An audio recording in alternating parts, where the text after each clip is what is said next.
ভারত ও পাকিস্তান দুটি প্রতিবেশী দেশ, কিন্তু তাদের সম্পর্ক সবসময় ছিল উত্তেজনা ও সংঘাতপূর্ণ। কেন সৃষ্টি হলো এই দ্বন্দ্ব? চলুন জেনে নেই ইতিহাসের পাতা থেকে। ব্রিটিশ শাসনের অধীনে ছিল গোটা ভারত উপমহাদেশ, কিন্তু 1930 সালে আল্লামা ইকবাল একটি মুসলিম রাষ্ট্রের ধারণা তুলে ধরে। 1940 সালে লাহোর প্রস্তাবে মুসলিম রাষ্ট্রের দাবি করা হয়।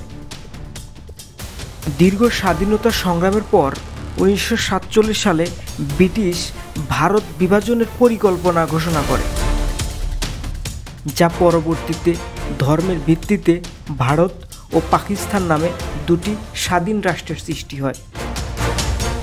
দেশ ভাগের ফলে লক্ষ লক্ষ মানুষ তাদের জন্মভূমি ছেড়ে পালাতে বাধ্য হয়। দেশভাগের সাথে সাথে শুরু হয় রক্তক্ষয়ী দাঙ্গা, যেটা হিন্দু মুসলিম দাঙ্গা নামে পরিচিত। প্রায় 10 লাখ মানুষ প্রাণ হারায় এবং 1 কোটিরও বেশি মানুষ বস্তুচ্যুত হয়। এখন আসি, হিন্দু মুসলিম দাঙ্গার পরপরই মূল সমস্যার সৃষ্টি হয় কাশ্মীরে নিয়ে।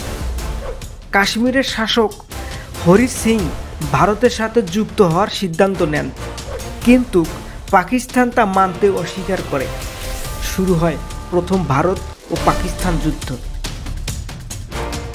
1949 সালে জাতীয় সংঘের মধ্যস্থতায় যুদ্ধবিরতিতে কাশ্মীরকে দুটি অংশে বিভক্ত করা হয়। ভারত ও পাকিস্তানের মধ্যে 1947, 1965, 1971 এবং 1999 সালে বড় ধরনের যুদ্ধ হয়। প্রতিটি যুদ্ধের পেছনে ছিল সীমান্ত বিরোধ, কাশ্মীর সমস্যা এবং রাজনৈতিক উত্তেজনা। 1971 সালের যুদ্ধে বাংলাদেশ স্বাধীনতা লাভ করে। বর্তমানে উভয় দেশেই পারমাণবিক অস্ত্র রয়েছে, যা সম্পর্ককে আরও জটিল করে তুলছে। যদিও মাঝে মাঝে শান্তি আলোচনা হয়, তবে সীমান্ত উত্তেজনা এখনও বিরাজমান। ভারত পাকিস্তান বিরোধ শুধু সীমান্ত নিয়ে নয়, এটি ধর্ম, রাজনীতি এবং ঐতিহাসিক ক্ষোভের একটি দীর্ঘ ইতিহাস। শান্তিপূর্ণ সহাবস্থানই হতে পারে এ সংকটের একমাত্র সমাধান। ইতিহাস জানুন, ইতিহাস শিখুন। এরকম ভিডিও পেতে চাইলে চ্যানেলটি সাবস্ক্রাইব করে আমাদের সাথে থাকুন।